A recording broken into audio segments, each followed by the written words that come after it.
Welcome, everybody, to Born Broke with Mike Hoforth. And today we have a very special guest, Art Rivadeneyra. His voice never gets old, Art, ever. Thanks for being here, man. I appreciate you coming on the show. We're really excited to have you. Yeah, thank you for having me. Yeah, this is pretty cool. Cool. Like, cool to be here. That's awesome. We like to start off, you know, if we were going to jump into it. Like, do you have a social media or anything that you can share with people if they want to find you? I do. It's on Instagram. I'm Art's a Trip. Art's a Trip. Art's a Trip. Yeah. Is it with a double P or a single P? It's a single P. Single P. Yeah. I got the username because I was actually on my way to a museum when I freaking downloaded Instagram for the first time. This was like how many years ago? And I was on my way to the museum and I couldn't think of a username. And there was like some like story about or some brochure on the bus about taking public transportation to the museum. And so it said something like Art's a Trip. And my name's Art. So I was like, yeah, Done. Art's a Trip. Perfect. Yeah, Works perfect. Yeah, so it's Art's a Trip. Art's a Trip. Well, they can find you there. That's great. Right. And then you're an immigration attorney, right? A big immigration attorney? I've worked in the field of immigration law for many years. Yes. Okay. Cool. Yeah, Cool. yeah. Cool. Well, There'll be some clarification about that, I guess, when I tell my story. Yeah. That's great. That's great. Yeah. I just want to kind of jump it off so they know it from the beginning and then Yeah. like, you know, take you back to, I guess, your roots. Yeah. Where you grew up, Yeah. how you grew up. Do you have brothers and sisters? How was your family? Yeah. I do actually have, I have one brother from my parents' first marriage, and then later my parents divorced. Okay. And from each of them like remarried, and they each had a son and a daughter. Okay. So there's total 6 of us. All right. But 2 are half brother and sisters, and 2 are half brothers and sisters. And then from the first marriage, there's just the 2 of us. Oh, great. An older brother and me. And do you all stay in contact pretty good, or? For many years, one side of the family I was in contact with, but very recently I stayed reconnected with that side of the family. Okay. The other side of the family I grew up with, and so yeah. Cool. And then is that here in the States? It's here in the States, yeah. Okay. Yeah. Awesome. And then did you grow up in the States? I did grow up in the States, but I was actually born in Mexico City. Mexico City. Okay. Yeah, I thought so. I was born in Mexico City, but I remember our prelim and you said Mexico City. That's right, it, yeah. right, Okay. yeah. Cool. I was How born much in time Mexico did you City. spend in Mexico City? I was there until I was 7 years old, 7. actually. I turned 8 when we came to the United States. Okay. And what brought you to the U.S. from Mexico City? I think like most immigrant, families, my parents, my dad's family, all of his sisters had lived here in the United States for a very long time. Okay. And they had always talked to him about coming to the United States, and they had always like encouraged him to come here. Mm-hmm. But he didn't really like do anything about it until around that time when I was 8 years old. 8 years old. And then that's when we came. And like I guess like any family, it was about opportunity, about a better life, about that kind of thing. Sure. That's actually a kind of an interesting story because when we came to the United States, that's actually one of my earliest memories. Okay. Excuse me. That would be a good starting point then. Yeah. So my dad came home one day and he was like, "We're going to Disneyland." Of course. And we're living in Mexico City, right? I was like, "Oh, what the fuck? We're going to Disneyland." That's like pretty cool. Like, it's not and I'll tell you a little bit more about like our circumstances at the time, but he said we're going to Disneyland, and we started getting ready for this, vacation, sort of quote unquote vacation. But then all of a sudden, like all of our belongings started like disappearing. They started giving away of all of our belongings. Mm-hmm. So I, at that age, right, started kind of getting the inkling that we were probably not coming back. Right? That like all of the stuff was like beginning to disappear. They started to give away stuff, and I was like, I don't think this is a vacation. I don't think this is just a trip to Disneyland. I think this is like a permanent thing. Okay. Yeah. Were you excited about that? Yeah, I was excited about it. I just, you're 7 years old, you're 8 years old. Yeah. Like I was thinking about Disneyland. I was just thinking about the trip. But in the back of my mind, I was thinking about like, wait a second, something doesn't jive here. Something's not like fitting right. And like, I suspected that this was not going to be a temporary thing, that this was going to be a permanent situation. Right. And so, I was saying a little bit about our circumstances, right? So my parents moved to Mexico City from the countryside, from a state in Mexico called Veracruz. And they moved to Mexico City. Mexico City was like industrializing at the time. It was pretty like, you know, the country was changing, and a lot of people were moving from the countryside to Mexico City. Mm-hmm. And that's around the time when my parents moved to Mexico City. And my mother was sort of the entrepreneur. All right. Had kind of an entrepreneur mentality. And so she borrowed some money from my grandfather, and they bought a little storefront in Mexico City. It was like a little quote unquote convenience store. Okay. But literally it was probably the size of like this studio. Okay. And it wasn't even a wall. It was like a panel that divided the front side of the space with the back side of the space, which is where we lived. And the front side was the store, the storefront. Okay. Wow. The store, the convenience store. Gotcha. The back side had like, you know, I mean, like, yeah, probably like 12 by 12 square foot. And so this is your mom, dad, yourself, and your... And one brother. And one brother. And one brother, yeah. Gotcha. Okay. And there was a bathroom, but that was it. There was a bathroom, like that was the separate room, right? The bathroom. And then there was just like this like open space that was like 12 by 12 square feet. Wow. Like not, you know, and so we lived there. I remember I used to sleep like next to a stove. There was a washer on one side. Mm-hmm. And then like a stove on the other side, and like those were our circumstances. Wow. I recently traveled to India, and I remember just like being blown away by the circumstances, right? Like that people there in Mumbai, like the way that they live. And I remember like just walking around this one place. It was a laundromat. It was a place where they did laundry, and we were walking around, and I was like, holy crap, like this is exactly like the kind of, you know, environment that I grew up in. And for, you know, luck, life circumstances, I don't know what it is, like this could have been me. Like this could have been me. This was me, I suppose. Well, I'm really interested to see how you got from there to where you are now. Right. So I'm really interested how that worked. Yeah. Well, there's an interesting story about that part, and I'll just say this one last thing about that. Yeah, of course. No, I don't want to interrupt you. I'm just really excited to know, now that you told us the beginning, and I know where the end is, where are we going? Right. No, like, so just another sort of thing to kind of tell you about like where I came from and the circumstances under which like I grew up. I remember like one of my earliest memories also is when one of my friends in school invited me to play. So they arranged with my parents that his parents would pick us up after school and take us to where he lived, right? And I remember showing up to where he lived, and I was like, "What the fuck? Yeah, this is a house. Like somebody actually lives in a house." Oh wow! Like it just blew me away that like somebody would live like that. And I remember they had like one of those like driveways where like the curvy the half circle driveway, like a half circle driveway, right? And there was a fountain up front, and oh my gosh, so it wasn't just a house; it was a nice house.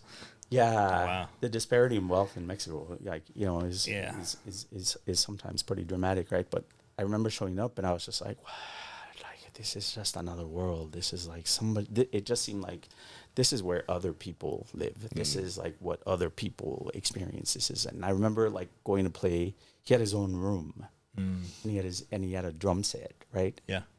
And I remember just like the entire time being there and like feeling guilty, that my brother and that my parents were back at your house. Well, at your storefront. At the storefront. Yeah, at the storefront. Yeah. And I just remember thinking like, I need to get back, and just feeling guilty about it. Yeah. You know? Did it inspire you? Did it stick with you? And did that like inspire you later in life to be like, I can strive for that? Or did it just seem so out of reach that it just didn't? It seems so out of reach. And, now in retrospect, what I realized was like, people talk about limiting beliefs, and it was like one of those first times when like a limiting belief got implanted, where it was like, no, this is like other people. This is the way the other people live. This is not me. This is not. And I struggled that was a recurring theme in my life. And that was a recurring theme in like kind of my experience. Like just like, that's another world. It's not for me. And like, if I go to that world, like I'm leaving what I know behind. Right. Was kind of, that was my experience. It wasn't, I wouldn't call it necessarily inspiring. It was like, one of those first times when you realize that the world is not how you think it is. Right. Right. Yeah. That's kind of, that's heavy. Yeah. Yeah. So, but yeah. That was like, and so anyways, that was kind of like the circumstances in Mexico. And then one day my dad says, we're going to Disneyland. I was like, what the fuck? We're going to Disneyland. But then like the furniture started disappearing. And like, I mean, there was a lot of furniture to disappear, but like our belongings started to disappear, Of course. And so I knew that instinctively, I knew that it was not a permanent situation. So we moved to the United States. And about a year, maybe a year and a half after we moved to the United States, my parents divorced. I think now in retrospect, right, I think it's like just the experience of, I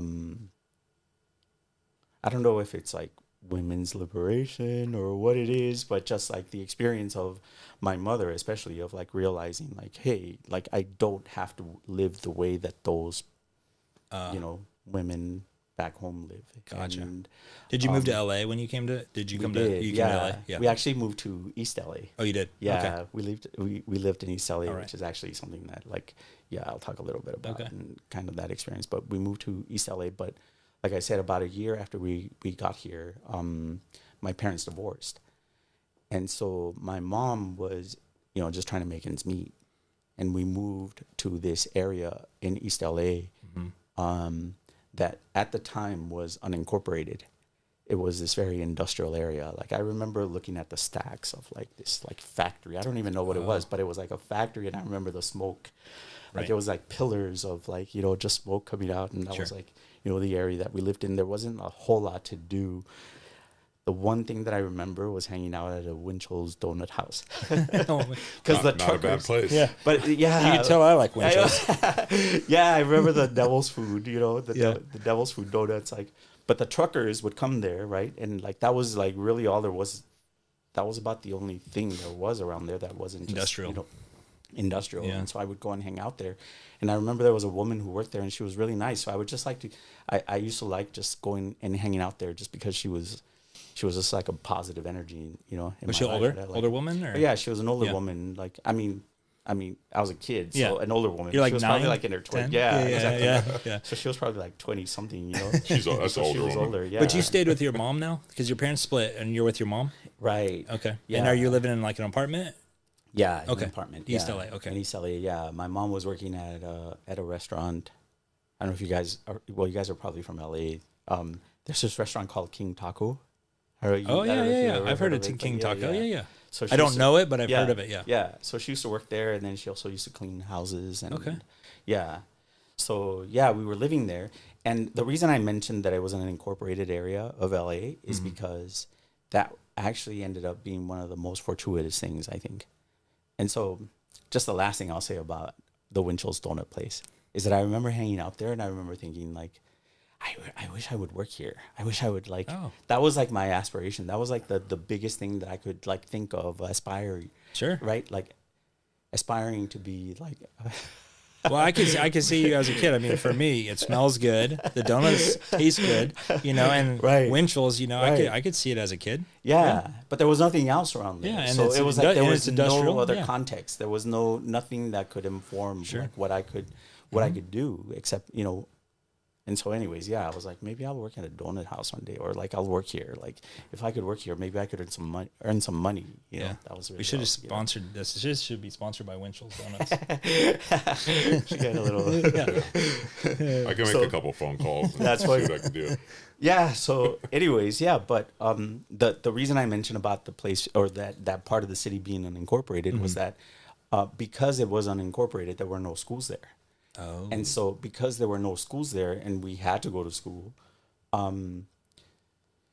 don't even know how this works, but we had the choice of either going to the LA Unified School District or going to the next school district, which was a city. It's in a city called Montebello. Oh yeah, Montebello. Yeah. Montebello. So Montebello actually has its own unified school. Its own school district. Okay. And because it's so small, it actually it's actually a pretty good school district. Nice. I didn't know it at the time. in retrospect, what I realized, what all my teachers had gone to Princeton, they had all been to like Ivy wow. League schools because it was a small school district. They were able to pay the teachers a lot better. Yeah. So you went to LA Montebello. Unified. So I went to Montebello. Yeah, Yeah. yeah. I went to Montebello.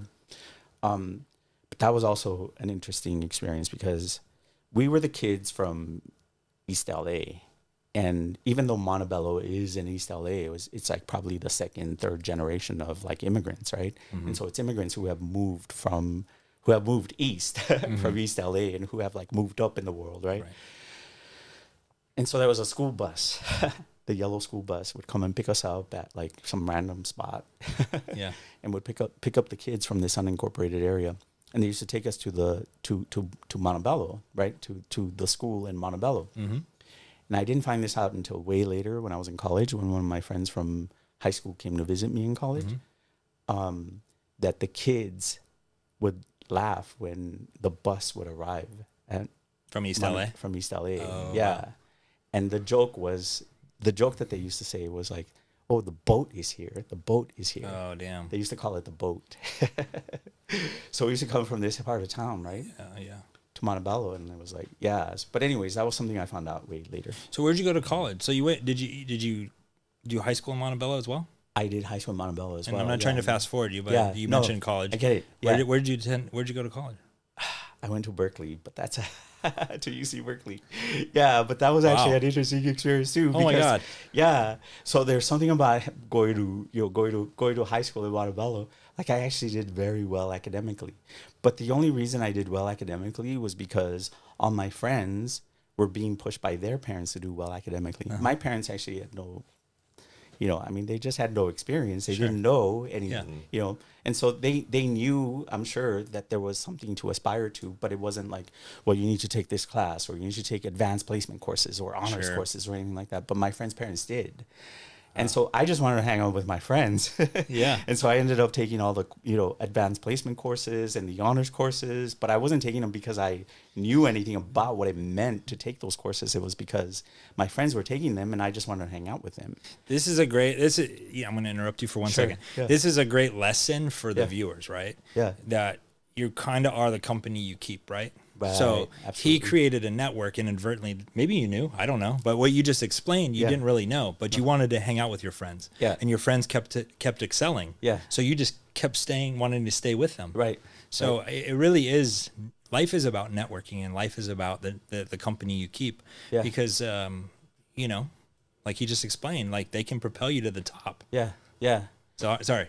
But no. Subconsciously, I think I was like very driven and very just like, and this is something funny too about that story about going to Montebello High School was like, I remember I knew I wanted to be like at the, my senior year, my goal or my dream was I am going to be most likely to succeed on that fucking yearbook. I'm going to be most likely to succeed. Right. That was my dream. That was like what the thing that motivated me. And even though I didn't know what these honors classes were, I just wanted to be like most likely to succeed. And this is a funny part. And there's a reason I tell this story. It sounds funny when I tell it, but another thing that happened when I was there was that I used to hang out in like this area of the school that they called the quad. Yep. Right. Mm-hmm. Yep. And so the quad was like, I remember hearing that like the quad was where the popular kids used to hang out or where the popular kids hung out. Yeah. And I would look around all the time. I would look around and I would be like, who the fuck are the popular kids? Who are the popular kids? Because I've never met them. I've never met those popular kids. But I hang out in the quad, so, I mean, they must be here. But, like, I don't know. I guess I'll never figure that out or I'm never going to meet them, right? And so, in any case, I wanted to be most likely to succeed. Okay. How did you? Is it just something you picked up? Well, it was something that was given out, or something said in your life. That what? Where you grasped onto, I want to be the most likely to succeed. Where did you get that concept? What drove you to be that? Who brought that into your head? Do you remember? Because I know, like, for a yearbook where I grew up, they would give kind of those awards, like most likely to succeed, and all these other things, like best athlete and all those things. So I just didn't know how did that come about? It came about from, like, I think just wanting to. It was I don't know if it was subconscious or conscious, like thing of wanting to like do better by the sacrifices that like my, sorry, I'm getting emotional. It's all right. All good. By like the sacrifices that like my mother had made. Mm-hmm. Fuck. It's okay, man. This So, yeah, it was about that. this is when you know it's real. Yeah. You know, so let it flow. Yeah. So it was definitely about that. Yeah. Like I wanted to prove, and I wanted to be respected, and I wanted to show them like I did good by all the shit that you had to go through, right? Yeah. No, take your time. It's all good. Yeah. Yeah. So- You wanted to prove yourself. right. You wanted to prove yourself. You wanted them to be proud. Right. Exactly. Yeah. So yeah, I think that was what it was about. Well, not I think that was. I'm pretty sure that's what it was about. Yeah. Just That's wanted good. to do. And then this is in high school now? Yeah, Okay. this is in high school. But like I said, I used to hang out in the quad, right? Sure, I'm wondering who the popular kids yeah. were. And then senior year, they like called me in. Like my picture is going to be in the yearbook. And I knew that it was because I was going to be most likely to succeed, right? Mhm. Because we had like, you voted and like, Yeah. you know. And so I fucking go and like they take my picture. Uh-huh. And then senior year comes, right? And the yearbook comes out. And I'm like rushing to go see, like, I'm most likely to succeed. I go and like, I'm looking for the picture, right? And I go to like most likely to succeed. And I'm like, what the like my picture's not here. Like I wasn't most likely to succeed. And I was like, what the like, so then why did they call me in? Why did they call me in? And so I start changing the pictures, all disappointed because I'm not, you know, most likely to succeed, right? And I change the page and it's like most popular. And I'm like, there's my picture. You were the most popular. I was the most popular kid, right? Or that Even- was the, Even better. Wow. Yeah, and I was like, what the That's I was very awesome. popular. And I tell that story actually for a reason, right? Because Uh-huh. when you asked me about where I went to school, Sure. like I said, I did very well academically. Mm-hmm. I did very well academically, and so the recruiters from UCLA came out to Montebello. They came out to the inner city, right, to Uh-huh. recruit the kids who like were doing well who had excelled academically, and they came to the school and they looked at my transcripts and they were like, "Hey, if you want to go to UCLA, like you're in. Really? You have the grades. Like just apply." Right? And I was like, "Oh, like I never even thought about college, right? Yeah. I never thought about going to college, but like all of a sudden I was in at UCLA. But the problem was that I couldn't afford the application fee.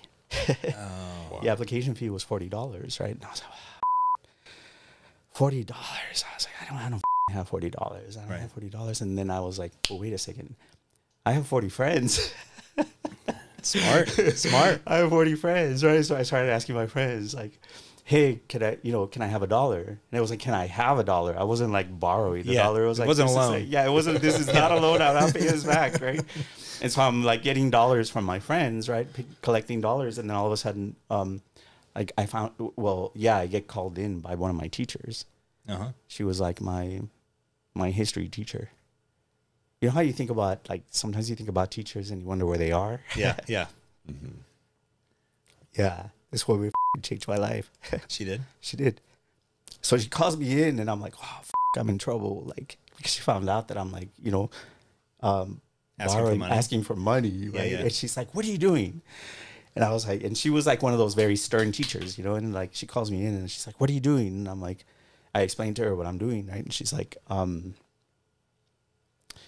give your friends their money back. And I was like, and then she says, I'm going to pay for your application. Oh my God. Yeah. Amazing. Amazing. And she's like, and you know what? She's like, you're doing so well academically. Like, you shouldn't just be looking at UCLA. You should be looking at other schools as well. Oh, wow. Right? Yeah. And at the time, it was funny because I remember I had gotten into this. This is funny to admit or to say out loud. There wasn't a whole lot to do where I lived, right? So on the weekends, I would go to Cal State LA. Uh-huh. It was right across the freeway, right? In East LA, I would like go across the freeway. And I'd gotten into like reading. I found a corner in in one of the libraries at Cal State. And it was like a section on Emily Dickinson. Okay. And it was all the letters and poems of Emily Dickinson. And I was like absorbing everything Oh, about wow. Emily Dickinson, reading all her poems, reading all the letters that she used to write back home when she was in college, and like she described in the letters what her college experience was like, right? And I was like, that was my idea of what a college should look like. That was my experience of what a college was like. And so when my history teacher told me that I should apply to other schools, instead of going to look for catalogs for like, you know, the curriculum or anything, I started looking at pictures, and I was like, what's a school that looks more like the experience that this Emily had? Yeah, that Emily Dickinson had. Wow. And, you know, she went to some school in Massachusetts. It was like a very like idyllic, you know, sort of, she went to Amherst, right? Oh, she did. Yeah. And so that was my idea of what a college should look like. And so when I was looking for colleges, my teacher told me to look for other colleges. I wasn't looking for anything other than what the college looked like. And I found this college called Williams College in Massachusetts. It's a very prestigious school, actually. And so when she told me to apply to other schools, I applied to Williams and to a bunch of other schools. And like I said, I had done so well academically. I got into every school that I applied to. I'd gotten into every school that Every single one. And so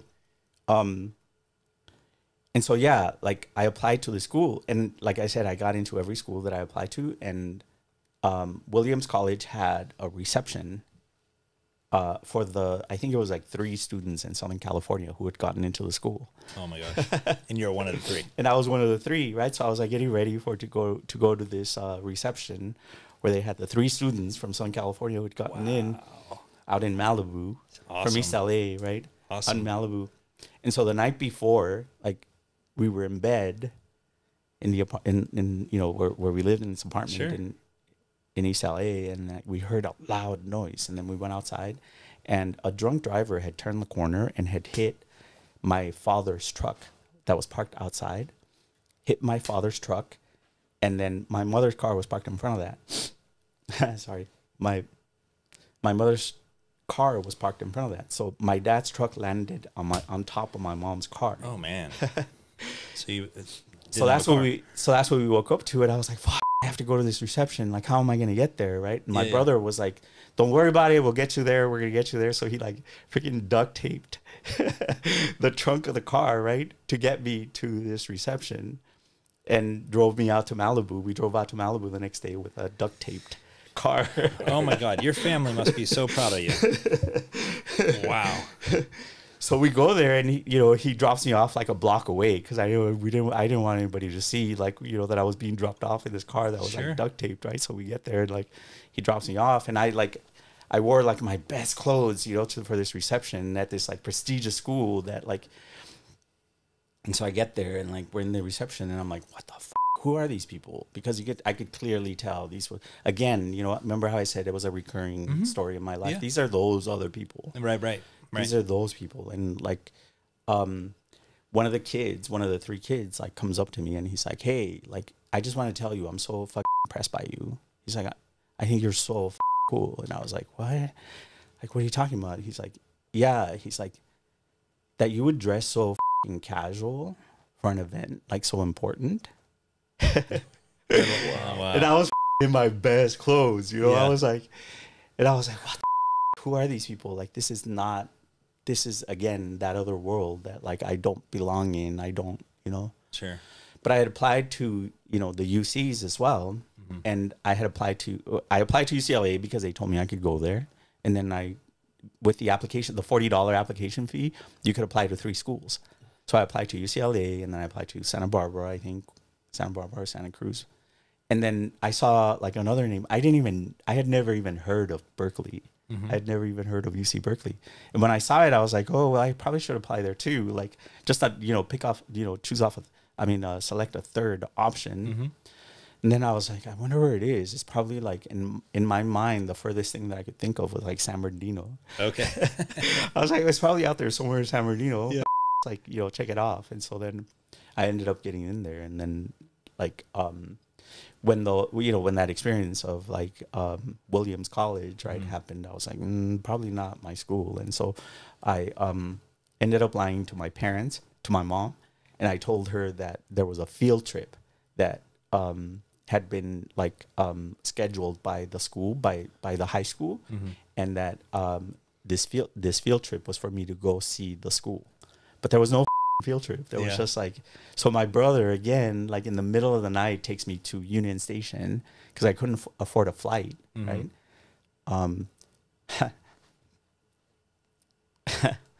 Just to keep up, my brother Takes you to Union Station, Yeah. drops you off. takes and me to then Union Station, drops me off, you and take I the yeah, train and I up. take the train to go up Yeah, to yeah. to UC Berkeley, and I was like, Yeah. this is my school.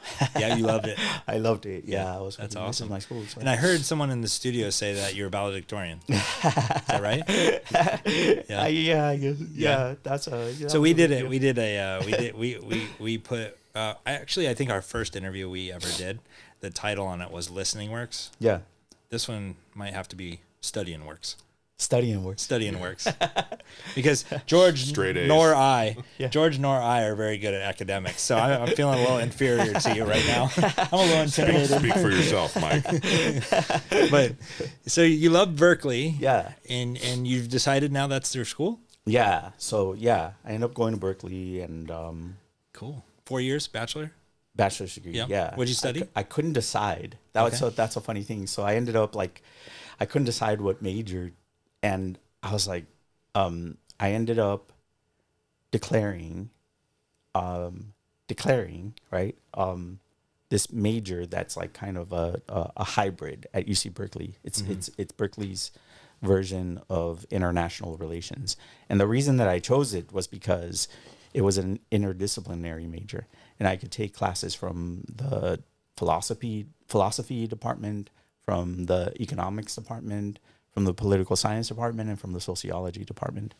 And because I couldn't make up my mind, I was like, just like, do this, choose this major, or, declare this major so that you can like take. So it's classes in all these international areas. relations. Is that It's what it was? international relations, yeah. But it was Yeah. really just an interdisciplinary major where you're, Gotcha. you're studying philosophy, political science, economics, and sociology. So is your family proud of you by now? Oh yeah. Oh my God. Yeah. Yeah? Yeah. Like you're making it. Yeah. I mean, I'm. You're UC Berkeley. They didn't. Yeah. They didn't know what it was. I didn't No. know what it was, right? But they knew that it was a big deal. Yeah. Like, That's so good. And did it feel good at this point? that freaking limiting belief. You Yeah, know, still haunting you. still haunting me because I remember like the first time that I came home, I was like, what the fuck am I doing up there? What am I doing up there at Berkeley? Mm-hmm. Like I was taking, like my classmates, or the people who, my classmates were like people who, like I would ask, oh, what'd you do this weekend? Oh, I had dinner with the president, Oh, wow. and then like, some other classmate was like, always had security because his father was like some big shot at like some big investment firm. Right. And so he had to have like, 24/7 security all the time. Like those were the kids that I was interacting with. And I was like, this is again, that other world, that like I'm not a part of, or I don't belong. And I just remember thinking like the thought always, or the limiting belief was, if I go there, if I advance there, if I live in this world, or if I take the step to be part of that world, then what I'm doing is I'm leaving behind what I know, and I'm leaving behind the people that I love. Mm-hmm. That was always the thing that like kind of stopped me from stepping into. How did into you my- overcome that though? To continue to persevere? How did you keep pushing and not give up? To stay with what you were comfortable with? It was hard, and I would say that it's probably not until very recently that I've been able to do that. Oh, I really? didn't recognize it for a long time as a limiting belief, but I did notice a pattern for a long time where I would like get very close to achieving something very big, and then it would just fizzle.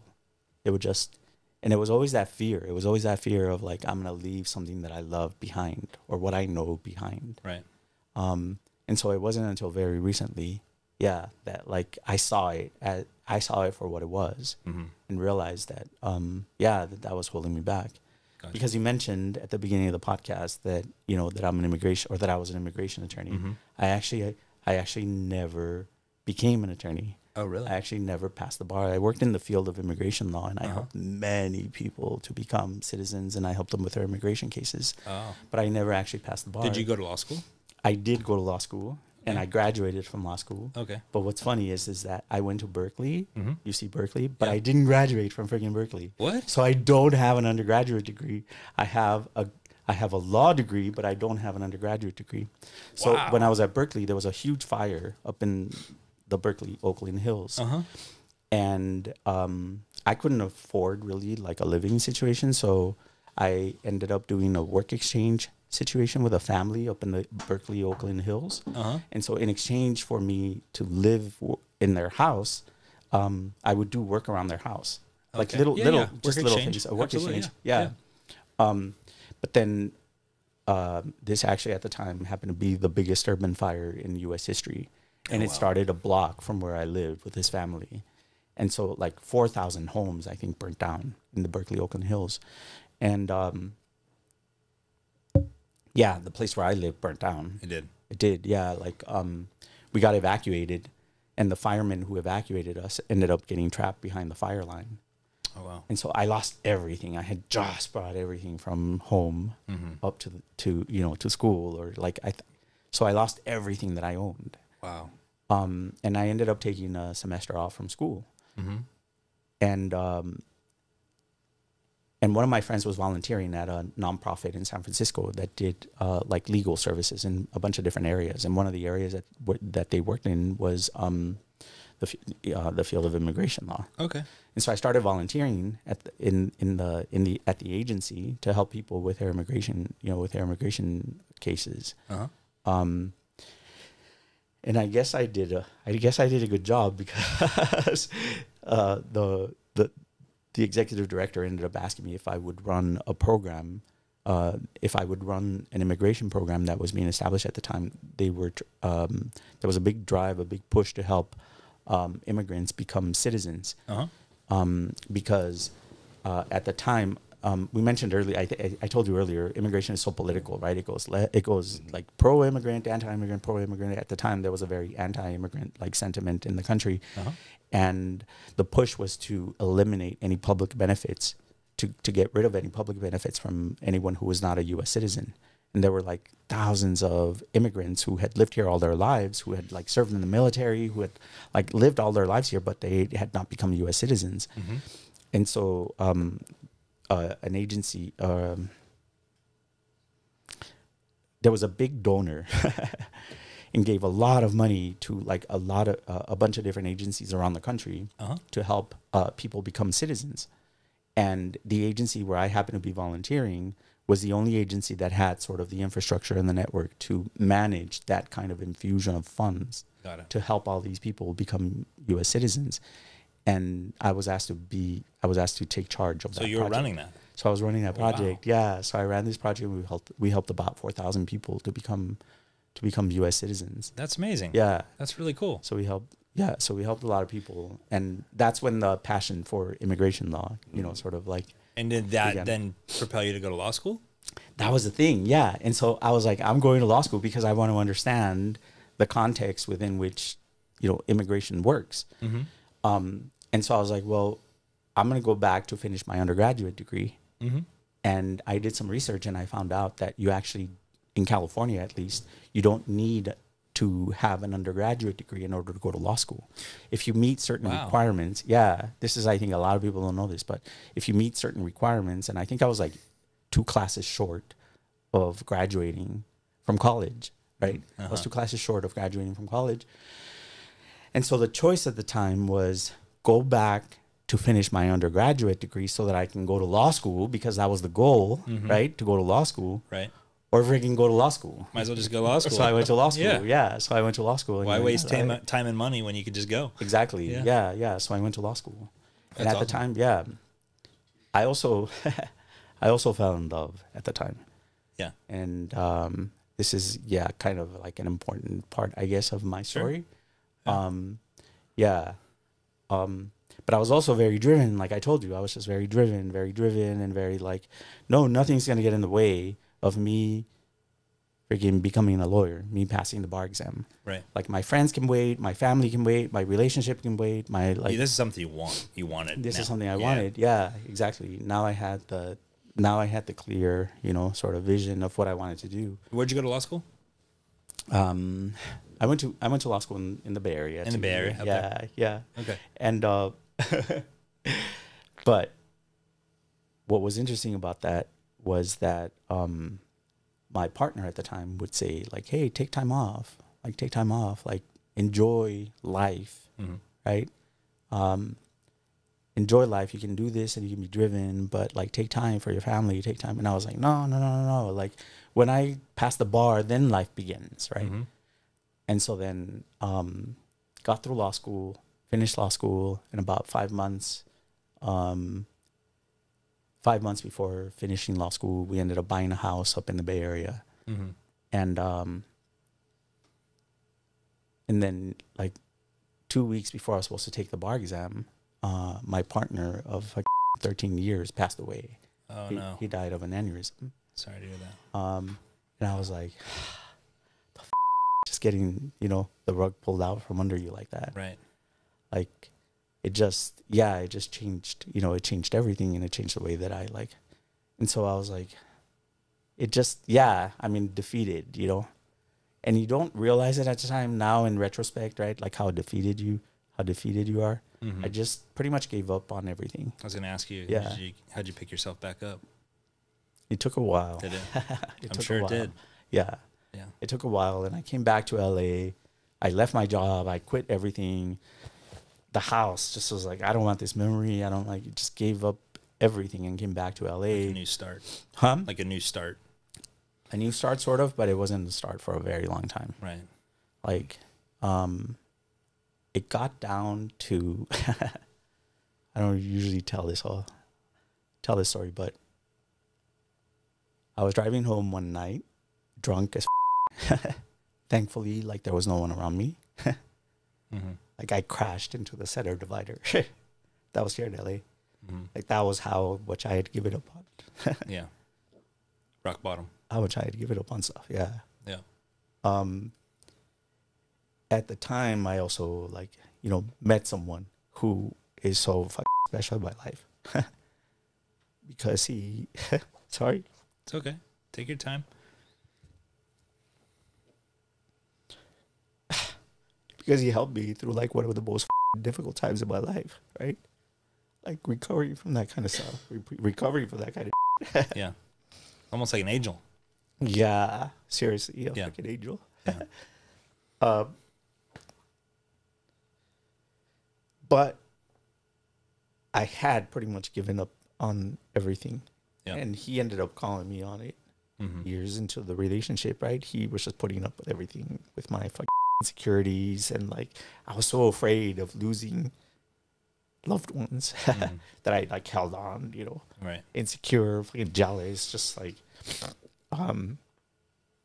and so he ended up calling me on it. He was like, "Hey, you may not have plans for a future, but I do. What the fuck are we doing? What are we doing?" Yeah. My response at the time was like, let's get engaged. Let's go right for it. Let's go right for it. Yeah. Yeah. Anyways, like long story short, it was one of those relationships where like you bend over backwards for the other person. And I say this about like kind of what I see about what he was doing, just bending over backwards for me, right? And me expecting him to be someone that he was not, and vice versa. I think. Sure. I think like it happens in relationships. Sure. And so, yeah, not a good situation. Well, it doesn't sound like it. It sounds like a rough situation. And it sounds like you were giving a lot. Yeah. And maybe not receiving as much. I wouldn't necessarily say that. No? I would say that both of us were probably in that situation. Oh, really? Yeah. Okay. Like I said, a fucking angel. Yeah.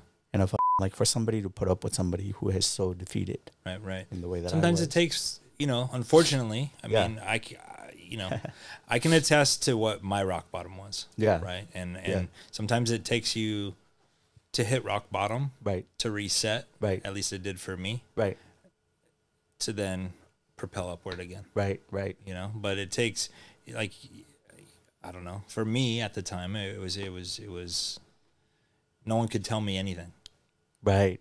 Like I didn't want to hear it from people. I didn't want to hear anything. Right. So, and then once you hit it, Yeah. Then it kind of smacks you in the face. Right. And wakes you up, I guess. That was the wake up call when Yeah. he said, "What the like you may not have plans," and I was like, "What?" Like I'd never seen it that way. Yeah. I just thought I was like going through life, Mm-hmm. you know. But he saw it for what it was. Was like I had given up and like I was dragging him along, Right. you know, for the ride. Sure. And so then I got on this journey of like personal development and meditation, nice. and just like that was like the wake up call, right? Great. And so I started, meditating and just like personal development and like all Just these, rehabilitating. like, yeah. It's great. And that's when like things started to change. Oh, that's great. Yeah, but yeah. How old were you at that time? Was it recently? That's very recent. Very actually. recent. So Yeah, we're that's in very present recent. day now. Now we're in present day. We're We're in present day, Okay, like that's maybe good. a couple of years ago. Oh, yeah, well, great. maybe Great. a couple of years ago. So how are you feeling now? It's crazy the dramatic shift and the dramatic change in my life. Like I don't even know how to explain it. Well, I you look honestly great. Don't even know. Thank you. You look great. Thank you. Yeah, you have an amazing smile. Yeah. This is a mind-blowing story. I mean, you know, now that I know that we're in present day, now can I ask you some questions? Sure. Yeah, like, you know, I guess what kept you motivated, and I know you did share with us that you wanted to be, you know, your parents or your family to be proud of you. Yeah. Right? Yeah. What else kept you motivated through like the hardest times, right? If you were speaking to, say, a younger person out there that feels down and out or defeated, or they don't want to leave home or what they know as security, like what could you tell them? How can they persevere? Yeah. I would say that inherently I've always known, and this gets like, I don't know if it gets weird or whatever, but that there is me and that there is like the inner me, like my inner being, who has always been calling me. Yeah. Has always been calling me and saying like, this is what you envision. This is who you truly are. And that inner me has always been there calling me. And it's maybe my inner me, maybe it's God, maybe it's the universe, maybe I don't know what it is, but we all have that. Like we all have that like thing that calls us to be who we are meant to be. And that was always there. Like I never, despite all the stuff that happened in my life like I've never lost sight of that. Okay, that's good. I've That's never good. lost sight of that. Is there anything that you would change in your journey? Is there anything that you look back on and go, man, I would definitely change that? Or are you pretty happy with the progression and how everything kind of turned out? I mean, I think it's just amazing. You lived in this storefront in Mexico and you shared like a tiny little space with your family to being so successful now and being in Los Angeles and going to Berkeley and being a valedictorian and most popular in your class. I mean, is there anything you would change? I don't think anything. No, when I think about it, I don't. The only thing I guess that I think about right now when you're asking me the question is just that maybe I might have, I don't even know how I would have done that, come to the realization sooner, right? That I had given up on things and that like, you know, that I was dragging along, you know, this like angel, like I said, who stood by me during my toughest, during my toughest time. But I don't know how you come to that realization, right, sooner. Like, I guess time just has to take its course, right? Yeah, I think so. I think that, for me, just kind of putting it all into perspective, and then my 46 years, 47, I don't know, 46, is you have to, to a certain degree, I think you have to be accepting. Yeah. You have to be able to let people into your life. Yeah. Sometimes, right? Yeah. Because I spent a lot of years. So when my father died and I lost my job and I got a divorce because I got married young, right? Yeah. And I was so defeated and I didn't want to listen to anybody myself at all, right? For all intents and purposes, everyone could go themselves, right? But at the same time, looking back now, I needed to be a little less hardened and a little more open. And it's easier to say now because I'm looking back, right? Right. So I think, you know, from your story and from what you just said, I think that people need to be cognizant of letting people in sometimes. Yeah. Even if you feel vulnerable, or even if you feel like you don't want to, Right. it might be the best thing you ever did. Right. Because it sounds like you let the angel in and it turned your life Yeah. around. Yeah, absolutely. Yeah. And I guess I call it, it's funny because I think people have such weird relationships, or not weird, but such differing like relationships with, like what I said, you know, I called it God, I called it my inner being, I called it the universe, whatever you want to call it. People have like such like strong, you know, experiences with that like they're either just turned off, or they're like, but allowing that spirit, allowing that energy, to be part of who you are. Yeah. That has been, I think, the thing that has like really just dramatically changed my life in the last freaking 6 months. That's great. I would even say, yeah. That's awesome. Allowing that, and yeah, I don't I don't even know how to explain it, but yeah. I mean, I love your story. I love your story. I mean, I obviously didn't live it because everyone lives their own life, right? But I see a lot of like similarities that I can compare to how I was brought up, right? Yeah. I grew up in a country, a small little village, graduated with 21 kids. So I was bigger than where you grew up, of course, right? But to go from the farming village, right, with 21 kids in my graduating class to Los Angeles, you know, I was not a valedictorian, even with 21 kids. I was terrible. I was terrible. But somehow I made it, and we're here, so we're good. But I'll tell you, my parents also were divorced. Yeah. My parents got divorced, I think I was 14, right? And there were things in that divorce that, as a 14-year-old kid, for me, made me have to grow up to a certain degree to be independent. And I think that's part of what you're saying, your inner self, right? I had to listen to my inner self to drive me, because a lot of me was like, I think a little less of wanting to do good to be to have my family accepted, but it was more that I wanted to do good because I wanted to have a family someday, and I wanted to be able to provide for them.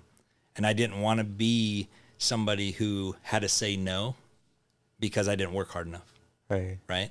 I wanted to always be able to say yes. And that's how I kind of still live. And, you know, call it a workaholic or whatever you want to call it, but it's kind of what it is. Yeah. So I really appreciate your story, and I really appreciate you coming and talking to us. Do you have any more things to share, or is that pretty much from beginning to end? No, you know, I mean, the thing that I think has been the most dramatic, and the thing that I've like just want to like tell everyone is really just the thing that has happened to me in the last freaking 6 months, because being connected to that, you know, I don't know, people maybe pray, people maybe, what I did was I started meditating. Yeah.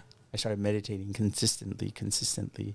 Like every day I would wake up, and the first thing I would do was meditate. For 15 minutes, I was just like, meditate. And there's a guy online on YouTube, his name is Joe Dispenza. And I would do the meditations, you know, the Joe Dispenza meditations. I would do them every day, you know, after, like I said, after my partner called me out, and like, I would do these meditations, and I would like, I remember there were meditations around specific like ideas, right? Or specific, ideas is what I'll call them, right? And specifically like what those ideas were, one was freedom, one was abundance, and the other one was opportunity. And I would meditate every day to these three ideas. I would just meditate to these ideas, and I would like wake up, and I would be like, I'm still in the same job. Like nothing has changed. But I was like sticking to the meditations because I had an experience where one time, I remember, I don't know, I just like had this like really cool feeling during one of the meditations, and I just wanted to experience that again. And so I kept doing it over again and over again. And then, you know, like I said, I would wake up, and I was still in this relationship where I was making, you know, my partner unhappy, you know, and I would wake up and I was like, nothing's changed. And one day I had an experience where this gets kind of weird, but I had this experience where like I was meditating on the concept of freedom. Okay. Right? Yep. I was meditating on the concept of freedom, and then all of a sudden, like, I don't know, you kind of reach the state where you like are very just at peace is the only way that I can describe it. And I happened to reach that state that one time. And then all of a sudden, like, I remember the guy Joe Dispenza was talking, right? It was a guided meditation, and he's talking about like tuning into the vibration of freedom, right? And when he said that, he's like, tune into the vibration of freedom, he said. And when he said that, I remember I could see, like, in my meditation, I was just like aware of all these different like sounds or vibrations, or I don't know what. And when he said freedom, all of a sudden, like, one of those vibrations just like came straight at me and like hit me right here in the forehead. And then all of a sudden I was just like, freedom. Like I felt like just like I had gotten in tune with freedom. And like all of a sudden, instantaneously, I was brought back to when I was like, 6, 7 years old, before we left Mexico. And remember I told you I lived in Mexico City? Yeah. But we lived in Mexico City, but we would visit my grandparents in the countryside. And when we'd go visit them, it was like, this like just absolute feeling of freedom, because it wasn't in Mexico City as a kid. You can't really do a whole lot, right? There's not a lot of freedom, but we would go visit my grandparents in the countryside. And when we go there, it was such a small little town that everyone knew each other. And so when we'd go there, our parents could forget about us and we could forget about our parents. And so I remember one night, like just knowing and feeling that I was free because the sun had set and we didn't have to go home, right? We were just hanging out with like my cousins, with my friends, and the sun set. And this town was so small and it was so isolated. It was so like, there was no electricity there even. Oh, wow. And so when the sun went down, it was just completely pitch dark. And we were playing hide and seek because we couldn't see each other, right? Like we would just freeze, or we just like lay on the ground, and that was our game, right? Yeah. But then slowly our eyes started getting acclimated to the light of the stars. And when our eyes got acclimated to the light of the stars, it was almost like it was daylight. And so we couldn't play hide and seek anymore because we could see each other, right? So I remember what we did was we just laid on the ground, and we were just laying in this field. Right, we were laying in this field, and we were just looking up at the sky, and the sky was like, there was no ambient, light.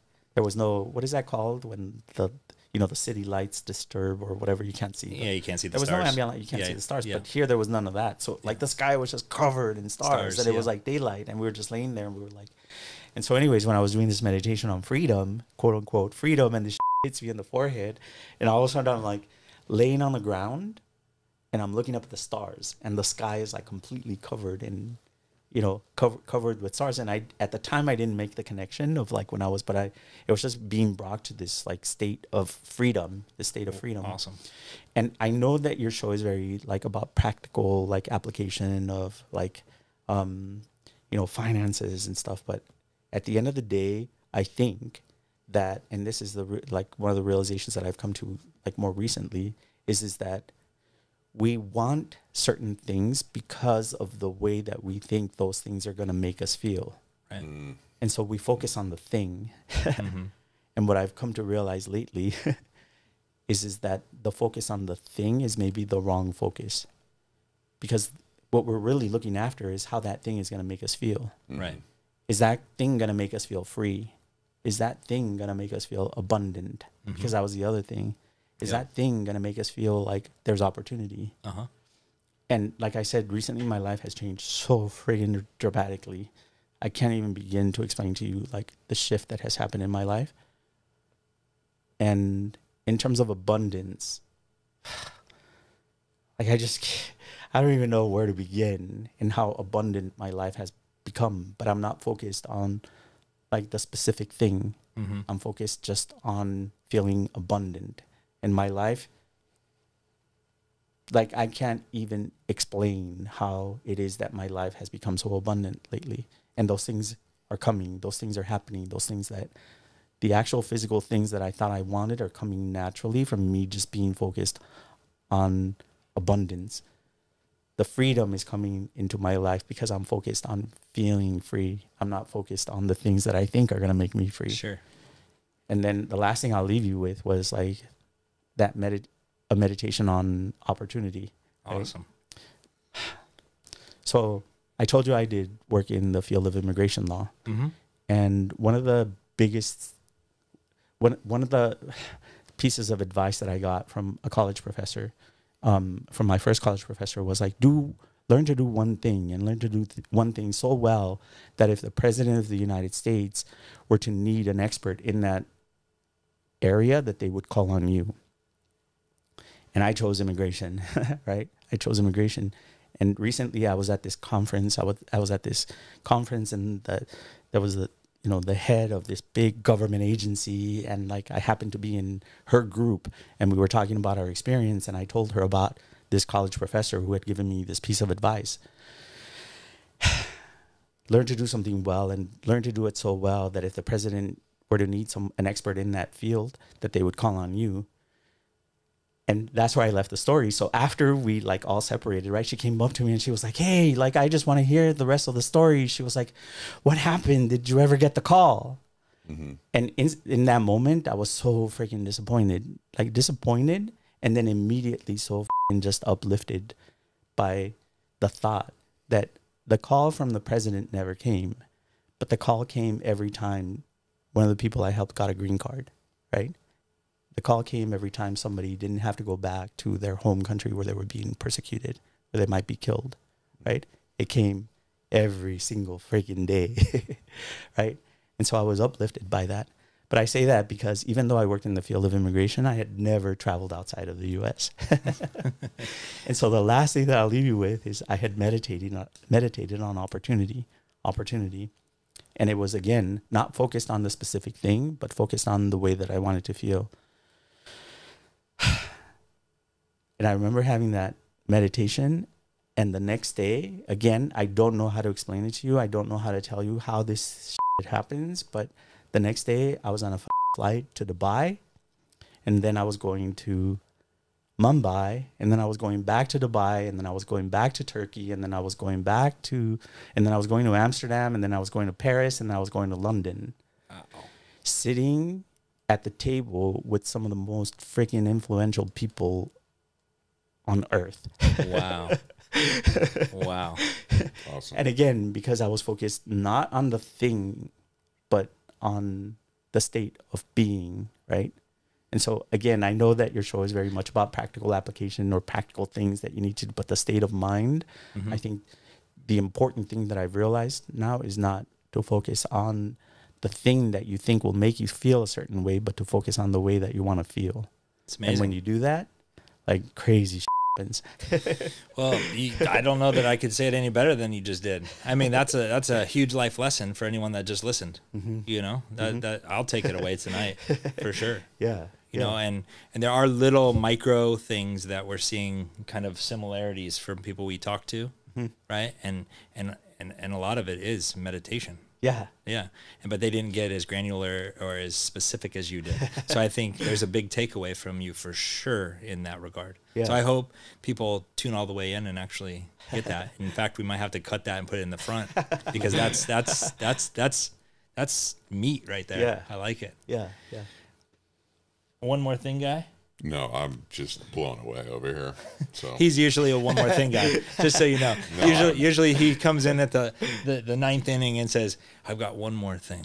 No, I'm good. I was thoroughly entertained over here. Yeah. So Yeah. So Awesome. Art, Yeah. thank you Art. so Sure. much. Thank you. I mean, you have a glow Yeah. about you, and I can tell the kindness and a warm heart, and I really, really appreciate you coming on. Thank you. You know, we're still pretty new in this process, so you know, to get people like yourself on here is a big thing for us. So I really appreciate your time and your story and all that kind of stuff, and maybe we'll have you again if you're willing to come. Absolutely. Yeah. I would enjoy that. I really enjoy talking to you guys. Awesome. I enjoy you guys too. Well, thank you so much, and that's it. That's it. Thank you, everybody. Born Broke with Mike Hofarth and Art. Say it again. Rivadeneyra. Rivadeneyra. Love that last name. all right. Yeah. Thank you so much, and that's a wrap.